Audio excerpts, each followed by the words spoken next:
அஸ்ஸலாமு அலைக்கும். இது பழைய ஆட்களுக்கு தெரியும், இப்போ உள்ள பிள்ளைகளுக்கு இந்த கறிப்பில் தெரியுமா என்னமோ தெரியலம்மா. இதான் வட்டிலப்ப கறி. வட்டிலப்ப கறின்னா தேங்காய் பால், இது 4 முட்டையில் வச்சேன். தேங்காய் பால், கருவேப்பிலை, பச்சை மிளகாய், மாசுத்தூள், உப்பு எல்லாம் போட்டு நம்ம இட்லி சட்டியில் வச்சுட்டேன். வச்சு தேங்காய் சோறு வச்சுக்கிட்டு இருக்கிறேன். பொரிய கருவாடு மீன் அதுன்னு திங்க முடியாது தெரியாமா, அதுக்கு தான் இப்படி ஆக்கிக்கிறேன் பாருங்கள். இதை செஞ்சு வெங்காயம் தேங்காய் கட்டி தேங்காய் ஊற்றி தக்காளி பழம் எல்லாம் அரிஞ்சு போட்டு ஆக்கி இதை வெட்டி வெட்டி போட்டு ஒன்று மாங்காய் ஊற என்னமோ வச்சுக்கிற வேண்டியதான். தொட்டு தின்னா டிஃப்ரெண்ட்ஸாக நல்லா இருக்கும். இதே மாதிரி நீங்கள் செய்யுங்க, பார்த்து செய்யுங்க. இதான் வட்டலப்ப கறி.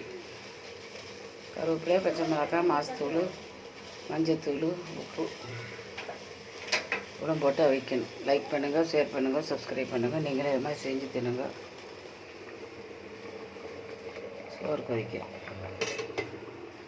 இதுக்கு மாங்காய் ஊற வைக்கிற வச்சுக்கிற வேண்டியதான். அஸ்ஸலாமு அலைக்கும்.